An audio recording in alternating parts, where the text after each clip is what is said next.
अर्जुन कोणाच्या शापामुळे नपुंसक 1 वर्षासाठी झाला? महाभारत काळात एकदा अर्जुन दैवी शस्त्र घेण्यासाठी स्वर्गात गेला.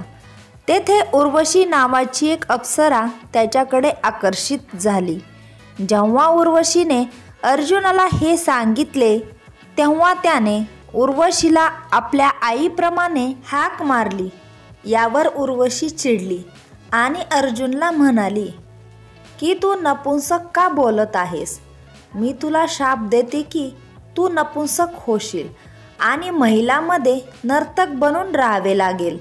अर्जुनाने देवराज इंद्राला हे सांगितल्यावर इंद्राने अर्जुनचे सांत्वन केले आणि सांगितले की तुला काळजी करण्याची गरज नाही.